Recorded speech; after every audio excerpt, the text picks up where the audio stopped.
അപ്പോൾ ഫ്രണ്ട്സ് നമ്മളിപ്പോൾ നിൽക്കുന്നത് മറയൂരിലുള്ള ശർക്കര ഉണ്ടാക്കുന്ന ഫാക്ടറിയിലാണ്. നമ്മളിവിടെ വന്നെത്താൻ കുറേ പേരോട് അന്വേഷിച്ചിട്ടാണ് വന്നത്. നല്ല പ്യുവറായിട്ടുള്ള കരിമ്പിൻ ജ്യൂസ് ഉണ്ടാക്കുന്ന ശർക്കര ഉണ്ടാക്കുന്ന ഒരു ഫാക്ടറിയാണത്. അപ്പോൾ ഞാൻ ആദ്യമായിട്ട് അതിനകത്തുള്ള ഇങ്ങനത്തെ ഒരു പ്രോസസ്സിങ് സ്ഥലം കാണാൻ വേണ്ടി വരുന്നത്. നിങ്ങളും പലരും ചിലപ്പോൾ ആദ്യമായിട്ടായിരിക്കും കാണാൻ പോകുന്നത്. അവിടുത്തെ സ്റ്റാഫിനോട് നമുക്ക് കാര്യങ്ങൾ ചോദിച്ചറിയാം.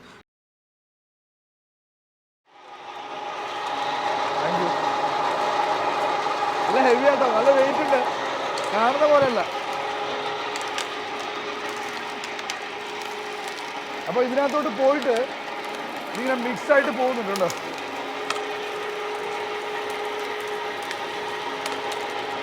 നന്നായിട്ട് സ്ക്വീസ് ചെയ്യുന്നുണ്ട് സാധനം. നമ്മളപ്പോൾ ഫാക്ടറിയുടെ ഉള്ളിലോട്ട് വന്നു. നമുക്ക് ഇതിൻ്റെ കാര്യങ്ങൾ വ്യക്തമായിട്ട് പറഞ്ഞ് മനസ്സിലാക്കി തരാൻ വേണ്ടി 2 പേരുണ്ട്, രമ്യയും ഗുണശേഖരൻ ചേട്ടനുണ്ട്. അപ്പോൾ രമ്യയോട് ഞാൻ ചോദിച്ചു, ഇതിപ്പോൾ കരിമ്പ് നിങ്ങൾക്കെല്ലാം അറിയാമല്ലോ, നമ്മളെല്ലാവരും ഒരുപാട് കാലം കഴിച്ചതല്ലേ കുഞ്ഞുനാളിൽ.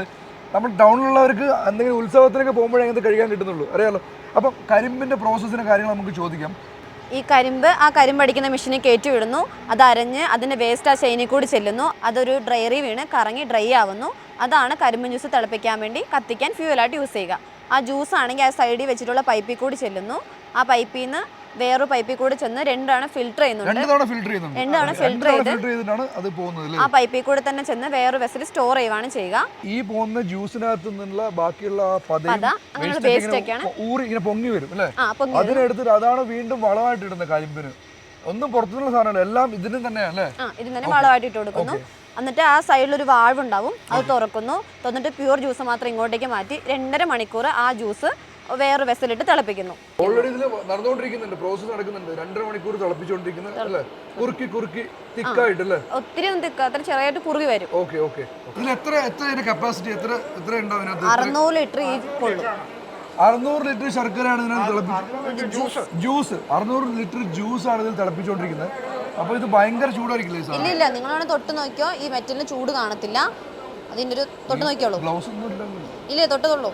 ഓ മൈ ഗോഡ്, നിങ്ങൾ കണ്ടോ ഫ്രണ്ട്സ്? ഇത് ഇത്രയും ടെമ്പറേച്ചർ തിളക്കണമെങ്കിലും ഈ മെറ്റൽ തൊടുമ്പോണ്ടല്ലോ പച്ചവെള്ളം പോലെ, വെള്ളത്തിലുള്ള ചെമ്പ് തൊടുന്ന പോലെ ഉള്ളൂ. ഒട്ടുമില്ല, ചെറുതായിട്ട് പോലും ചൂടില്ല. അതാ മെറ്റലിന്റെ പ്രത്യേകത അല്ലേ? മെറ്റലിന്റെ ഉണ്ട്, അടുപ്പിന്റെ പ്രത്യേകത. അകത്തേക്ക് മാത്രമേ തീ പോകത്തുള്ളൂ. ഓക്കെ, എത്ര? 600 ലിറ്റർ അല്ലേ? 600 ലിറ്റർ ജ്യൂസ്. അതിന് എത്ര കരിമ്പ് വേണ്ടി വരും? 600 ലിറ്റർ 500 ലിറ്റർ. ഓക്കെ, 600 ലിറ്റർ നമുക്ക് കിട്ടുള്ളൂ. ഓഹോ, 600 ലിറ്റർ ഇത്രയും വറ്റിച്ചാൽ നമുക്ക് 100 ലിറ്റർ ശർക്കരയെ കിട്ടത്തുള്ളൂ. 100 കിലോ 100 കിലോ കിട്ടത്തുള്ളൂ. 600 കിലോ വറ്റിച്ചാലും 100 കിലോ കിട്ടത്തുള്ളൂ. 90 കിലോ അടുത്ത് കിട്ടുള്ളൂ. അത്ര ബാക്കിയൊക്കെ പോകും അല്ലേ? ബാക്കി ഉണങ്ങി പോകില്ല.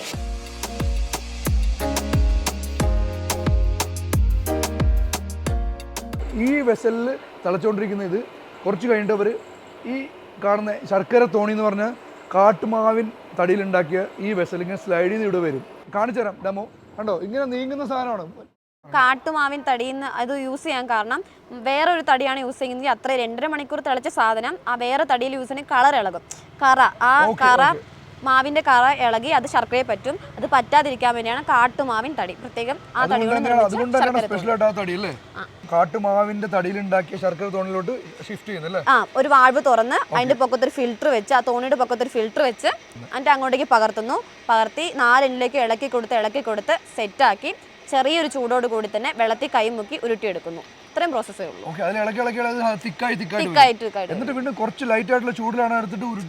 വെള്ളത്തിൽ കൈ മുക്കി തന്നെ ഉരുട്ടി, അത്രേ ഉള്ളൂ. നമ്മൾ വീട്ടിൽ പായസം ഉണ്ടാക്കുമ്പോഴും എല്ലാത്തിനും നമ്മൾ മേടിച്ചൊരു കഷ്ണം വായിലിടുന്നില്ല. ഇതിന്റെ പ്രോസസ്സിനെ പറ്റി അറിയില്ല, എനിക്കറിയില്ലായിരുന്നു. സീരിയസ്ലി ഞാൻ കണ്ടിട്ടില്ല, ആദ്യമായിട്ട് കാണുന്നത്. ഇത്രയും പ്രോസസ്സ്, ഇത്രയും എന്താ പറയുക, ജെന്യൂൻ ആയിട്ടുള്ള വർക്കുകൾ നടന്നിട്ടാണ് ഇത്രയും നല്ല ക്വാളിറ്റിയുള്ള സാധനം വരുന്നത്. അപ്പോൾ എൻ്റെ ലൈഫിലെ ഫസ്റ്റ് എക്സ്പീരിയൻസ് ആയിരുന്നു ഇത്. ഇതാണ് എൻ്റെ ഫൈനൽ സ്റ്റേജ് അല്ലേ? ഉണ്ടയാക്കിയിട്ട് പിന്നെ അവിടെ നിന്ന് പാക്കറ്റ് ആക്കിയിട്ട് അങ്ങനെയാണ് ചെയ്യുന്നത്. ഹോൾസെയിൽ കടയിലായിട്ട് കൊണ്ടുപോകുന്നത്. ഇത് ഇങ്ങനെ കൈകൊണ്ട് ഉരുട്ടി ശർക്കര ഇവിടെ ഇങ്ങനെ വെക്കുന്നു. അത് ഒരു കുറച്ച് സമയം കഴിയുമ്പോൾ ഇതുപോലെ ചാക്കിന്റെ അകത്ത് ഈ പാ കയറ്റി വെക്കും. പായ്ക്കകത്താണ് ഇത് വെക്കുക. ഇത് മെൽറ്റ് ആവാതിരിക്കാൻ, ശർക്കര മെൽറ്റ് ആവാതിരിക്കാണ് ഈ പാ വെക്കുക. പാ ഞാൻ ചുരുട്ടി വെച്ചിട്ട് അതിനകത്ത് ആ ഉരുട്ടിയ ശർക്കര പാക്ക് ചെയ്യുന്നതാണോ? ഇങ്ങനെയല്ല പാക്ക് ചെയ്യുന്നത്. ഇതിന് വേറെ സ്ഥലത്ത് കൊണ്ടുപോയി വേറെ പാക്കറ്റാണ് സ്റ്റോർ ചെയ്ത് വെക്കുന്നത്. സ്റ്റോർ ചെയ്ത് വെച്ചേക്കുന്നതാണ്. സ്റ്റോർ ചെയ്ത് വെച്ചിട്ടുണ്ട്. എന്നിട്ട് ഇതിനെ വേറെ കൊണ്ട് പാക്ക് ചെയ്യും. വേറെ കൊണ്ട് പാക്ക് ചെയ്യും. ഇത് എത്ര കിലോ? ഒരു ചാക്കിൽ 42 കിലോ ശർക്കര റെഡി ആയിട്ട് നിൽപ്പുണ്ട്.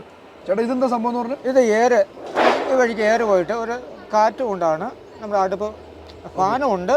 തീ കത്താൻ വേണ്ടി എയർ ചെല്ലണം. ഓക്കെ, അവിടുത്തെ അടുപ്പ് ഇത്രയും വലിയ അടുപ്പ് കത്താനുള്ള എയർ സർക്കുലേഷന് വേണ്ടിയാണ് ഇങ്ങനെ ഒരു സാധനം വെച്ചിരിക്കുന്നത്. ഇതിലൂടെ എയർ പോയിട്ടാണ് അടുപ്പ് കുറച്ചുകൂടി നന്നായിട്ട് കത്തുന്നത്. അപ്പോൾ അത്രയും വിശാലമായിട്ട് അത്രയും വിപുലമായിട്ടാണ് ഇവിടെ പ്രോസസ്സ് നടക്കുന്നത്. പിന്നെ ഒരു പെർസെൻറ്റ് ഒരു കെമിക്കലൊന്നുമില്ല, എല്ലാം പ്യുവറായിട്ടുള്ള നമ്മൾ കണ്ടതല്ല, നമ്മുടെ കൺമുന്നിൽ വെച്ച് കണ്ട പ്രോസസ്സിംഗ് ആണ്. അപ്പം നല്ല കിടിലൻ നല്ല അടിപൊളി ശർക്കര ഇവിടെ റെഡി ആയിട്ടുണ്ട്. വന്ന് മേടിക്കുക.